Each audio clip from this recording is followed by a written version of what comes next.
Students, आज हम आपकी इंग्लिश की वर्कशीट नंबर 26 डिस्कस करेंगे जो आपकी बुक के chapter this is Jody's fawn पर बेस्ड है।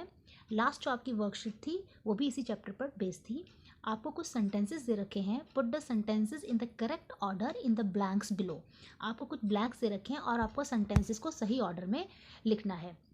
तो सबसे पहला सेंटेंस है Penny felt hemmed in when Jody propose to bring the fawn back. जो पेनी थे वो हेम्ड इन हो गए। मीन्स हेम्ड इन का मतलब होता है कुछ ऐसे सिचुएशन में पड़ जाना जब आप नहीं बोल पाते हैं। जब जॉडी ने प्रपोज किया, पेनी कौन है? जॉडी के फादर, कि मुझे फोन को घर वापस लेके आना है, तो पेनी हेम्ड इन हो गए।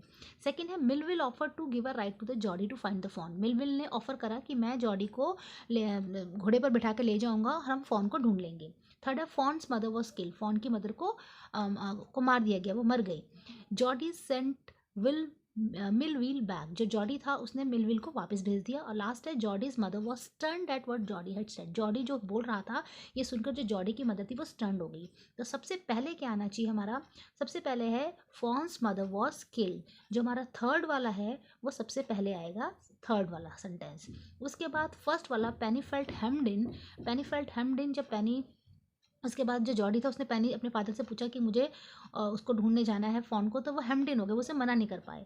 फिर नेक्स्ट है कि जो फिर उसने अपनी मदर से बात करी तो उसकी मदर थी वो भी स्टर्न्ड, मीन्स भुचक्की की भुचक्की रह गई कि ये मेरा बेटा क्या बोल रहा है। जॉडी जो बोल रहा था, तो फिर आएगा फिफ्थ वाला सेंटेंस। उसके बाद है मिल ने ऑफर करा कि मैं तुम्हें लेके जाऊँगा फ़ोन को ढूंढने के लिए। फिर सेकंड आएगा, फिर लेकिन जॉडी ने मिलविल को वापस भेज दिया। फोर्थ आएगा। तो 3 1 5 2 4 इस सीक्वेंस में इन सेंटेंसेस को हम, करेक्ट ऑर्डर है 3 1 5 2 4, इस सीक्वेंस में आप इन सेंटेंसेस को लिख लेंगे। Now we come to B part. इसमें क्या करना है आपको? इस चैप्टर में से एक पैसेज दे रखा है और उसमें से आपको बेस्ड क्वेश्चंस के आंसर्स देने। Read the following passage from the lesson. Part 2 continued, part second है उस लेसन का ये। He waited for sound of the hooves to end. ही यहाँ पर कौन है? ही यहाँ पर है जॉडी। जॉडी वेट कर रहा था। जॉडी ने मिलविल को, मिलविल जॉडी के साथ आया था, जॉडी ने मिलविल को वापस भेज दिया था। तो जॉडी वेट कर रहा था कि जो घोड़े के पैरों की आवाज़ है, जो साउंड ऑफ हूव्स है, वो बंद हो जाए। वो जब तक आवाज़ आ रही है तब तक जॉडी ने वेट करा। Then he cut to the right. फिर वो राइट की तरफ निकल पड़ा। The scrub was still. Scrub, वहाँ की जो झाड़ियाँ थी, घास थी, वो स्टिल थी, बिल्कुल भी हिल डुल नहीं रही थी। Only his own crackling of twigs sounded across the silence. सिर्फ जॉडी जो ट्विग्स मीन्स जो घास पे चढ़ रहा था और चल रहा था घास के ऊपर, उसके चलने के कारण जो क्रैकलिंग साउंड हो रहा था, जो आवाज़ आ रही थी, सिर्फ उसकी वजह से जो साइलेंस था वो खत्म हो रहा। वही आवाज़ उस सन्नाटे में, उस साइलेंस में साउंड पड़ रही थी, सुनाई पड़ रही थी। ही वॉन्डर्ड, वो हैरान रहा। For an instant if he had mistaken his direction. वो एक बार के लिए हैरान हो गया कि वो अपनी डायरेक्शन तो नहीं भूल गया है, अपने दिशा तो नहीं भूल गया है। Then a buzzard rose in front of him. Buzzard क्या होता है? एक बर्ड होता है, जैसे बाज होता है, इस तरह के दिखने वाले बर्ड को हम बोलते हैं buzzard. He rose in front of him, उसके सामने एक बजर्ड आया and flapped into the air, और हवा में क्या करने लगा? अपने पंख हिलाने लगा। He came into the clearing under the oak. Oak क्या होता है? ओक भी एक ट्री का नेम है। और क्लियरिंग मीन्स वो स्पेस, उस पेड़ के नीचे जो खाली स्पेस था वहाँ पर वो आ गया। जॉडी वहाँ पर पहुँच गया।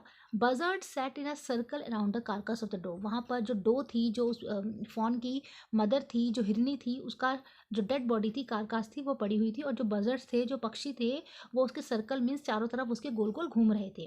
They turn their heads on the long scrawny next. और जो उनकी जो नेक थी, उनकी बहुत स्क्रॉनी मतलब पतली सी गर्दन थी। तो उन पक्षियों ने, ये दे कौन है? यहाँ पे बजर्ड्स की बात हो रही है। उन्होंने अपने गर्दन घुमाई एंड हिस्ड एट हिम। और जॉडी वहाँ पे खड़ा था तो जॉडी की तरफ हिस करा, मतलब जैसे जॉडी पे वो बर्ड्स क्या कर रहे हैं? गुस्सा कर रहे हैं, हिस की आवाज़ कर रहे हैं, साउंड कर रहे हैं उसकी तरफ देखकर।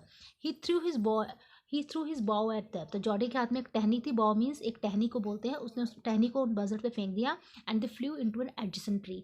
और जो बजर्ड थे वो साथ में, एडजेसेंट मीन जो साथ वाला एक पास में एक ट्री था, उस पर चढ़ गए, उस पर उड़कर वो चले गए। फ्लू मीन्स उड़कर वो चले गए वहाँ से। उसके बाद है the sand showed large cat prints but the big cat kill fresh and they had left the doe to the carrion bird. जो रेत थी उस पर किसके निशान दिखाई पड़ रहे थे? Cat print. यहाँ पे कैट से मतलब है जो बड़ी बड़ी जो बिल्लियों से मतलब है, टाइगर, लॉयन, उनको बिग कैट्स बोलते हैं, उनके निशान दिखाई दे रहे थे। लेकिन वो तो फ्रेश, वो तो किसी मरे हुए जानवर को नहीं खाते, वो तो फ्रेश किसी जानवर को मारकर ही खाते हैं। तो उन्होंने क्या करा था? जो डॉग की डेड बॉडी थी उसको किसके लिए छोड़ दिया था? कैरी ऑन बर्ड्स के लिए। कैरी ऑन क्या होता है? जो डेड फ्लेश को कैरी ऑन बोलते हैं। और कैरी एरन बर्ड्स वो होते हैं जो मरे हुए जानवरों का फ्लैश खाते हैं। He parted the grass at the place, उसने घास को पार्टेड मतलब साइड करा, हटाया घास को, where he had seen the fawn, जहाँ पर उसने फॉन को देखा था। It did not seem possible that it was only yesterday, उसको यकीन नहीं हो रहा था ये कल की ही बात है, येस्टरडे की ही बात है। The fawn was not there, fawn वहां पर नहीं था। He circle the clearing, circle means घूमता रहा वो, क्लियरिंग मीन्स उस स्पेस में, उस जगह में वो बार बार चक्कर लगाता रहा। There was no sound no sign, ना वहाँ कोई आवाज़ थी ना कोई निशान था। The buzzards clack their wings, अब जो पक्षी थे वहाँ पे जॉडी खड़ा है तो वो अपने पंखों को हिला रहे हैं, क्लैक कर रहे हैं, फ्लैप कर रहे हैं, अपने पंखों को फड़फड़ा रहे हैं, क्योंकि बड़े इंपेशेंट हो रहे हैं, वो चाह रहे हैं जल्दी जॉडी यहाँ से जाए और फिर से हम अपना जो फ्लैश खा रहे थे, रिटर्न टू देयर बिजनेस। वो क्या बिजनेस कर रहे थे, बर्ड्स क्या काम कर रहे थे, वो मांस को खा रहे थे, डेड एनिमल्स को खा रहे थे। तो कह रहे थे जल्दी से जॉडी यहाँ से जाए, वो अपने पंख हिलाने लग गए और इम्पेशेंट हो गए, बड़ा अपना धीरज खो रहे थे कि जल्दी से जॉडी यहाँ से जाए और हम अपना उसी काम पर वापस लग जाए। He return to the spot where the fawn had emerge, अब जॉडी उस जगह पहुंचा जहाँ से फॉन निकला था बाहर, and dropped on all fours, और अपनी चारों टांगों पर वो गिर गया था। Studying the sand for the small hoof prints, वो रेत को ध्यान से ऑब्जर्व कर रहा है, स्टडी कर रहा है कि छोटे छोटे हूफ जो उसके पैरों के निशान हैं, कहीं मुझे वो छोटे छोटे हूफ्स के पैरों के जो फॉन है उसके मुझे पैरों के निशान दिख जाए। द नाइट रेन, लेकिन रात में क्या हुई थी, बारिश हुई थी। हैड वॉश्ड अवे ऑल, उससे सारे जो रास्ता था वो बह गया था, साफ हो गया था, except those of cat and buzzards, वहाँ पे सिर्फ किसके पैरों के निशान थे, कैट मीन्स बिग कैट्स, वो टाइगर लॉयन के, और बजर्ड्स कौन से थे, ये जो बर्ड्स थे जो कि डेड एनिमल्स के फ्लैश को खा रहे थे। अब इस पैसेज पर बेस्ड कुछ क्वेश्चन आपसे पूछे गए हैं, ये फिल इन द ब्लैंक्स हैं, आपको fill in the blanks fill करने हैं और सबके लिए आपको ऑप्शंस भी दे रखे हैं। Fill in the following blanks using the hints below. Who was it that went away on the horse, कौन था जो घोड़े पर वहाँ से चला गया था, वहाँ से कौन चला गया था, मिलविल चला गया था। पेनी तो उसके फादर हैं और जॉडी तो खुद ही है, जॉडी तो वहीं रहा, तो कौन चला गया घोड़े पर, मिलविल चला गया। Jody was trying to find, Jody क्या ढूंढने की कोशिश कर रहा था, अपना रास्ता, हिज फॉन या रेयर, जो जॉडी किसको ढूंढ रहा था, जॉडी फॉन को ढूंढ रहा था, the fawn. Jody had come to the place where dash there was a stream of water and he had seen the fawn, Jody उस जगह आ गया जहां पर उसने किसको देखा था, फॉन को देखा था। थर्ड में ही आएगा he had seen the fawn. Jody got rid of the buzzard by throwing it, Jody ने गॉट रिड ऑफ मतलब छुटकारा पाया, जो बजर्ड्स थे, बर्ड्स थे, उनको वहां से कैसे भगाया, बाय थ्रोइंग अ बॉल, थी जॉडी के पास जो बो था, बो मीन्स पेड़ की टहनी, उसने उनके ऊपर फेंक दी। उसके बाद नेक्स्ट है whose footprints did the sand शोर्स, जो रेत था उसके ऊपर किसके फुटप्रिंट्स, पैरों के निशान, किसके फुटप्रिंट्स दिखाई पड़ रहे थे, तो इसका आंसर है वहाँ पर बिग कैट्स के, और किसके फुटप्रिंट्स दिखाई दे रहे थे, और बजर्ड्स के, दोनों के आंसर आएगा, footprints of buzzards and big cats. उसके बाद है how did buzzards do on, what did buzzards do on seeing Jody, जब बजर्ड्स ने जॉडी को देखा तो उन्होंने क्या करा, उन पक्षियों ने उसको देख के वो हिस, जैसे जैसे स्नेक आवाज़ करता है वैसे वो पक्षी भी उसकी तरफ देख के गुस्से में वैसी आवाज़ करने लग गए। हिस्ड एट हिम या रैन आफ्टर, रैन आफ्टर का मतलब होता है पीछे भाग जाना, नहीं वो उसके पीछे नहीं भागे, उन्होंने उसको देख के हिस की आवाज़ करी, hissed at him.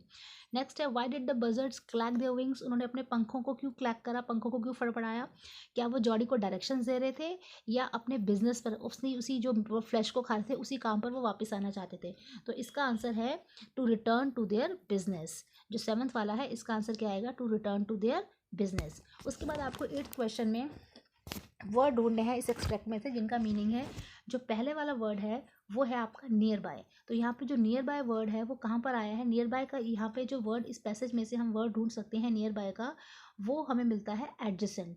Adjacent word हमने कहाँ पर पढ़ा था, इस पैसेज में से ढूंढेंगे एडजेसेंट वर्ड कहाँ था, जो 7 वाला जो ट्री था उस पर जो बर्ड्स थे वो वहाँ से चले गए, they flap their wings into the air, तो जो हमारा जो वर्ड है वो है एडजेसेंट। उसके बाद नेक्स्ट है हमारा, नेक्स्ट जो हमारा है वो है a large branch of tree, large branch of tree, पहला नियर बाय का आप वर्ड लिख देंगे एडजेसेंट, आप अपने पैसेज में से इस वर्ड को ढूंढेंगे आपको मिल जाएगा। उसके बाद नेक्स्ट है लार्ज ब्रांच ऑफ ट्री, इसके लिए वर्ड है BOUGH वो। इस तरह से आपके इस चैप्टर पर बेस्ड जो आपकी आज की वर्कशीट है वो यहाँ पर कंप्लीट हो जाती है।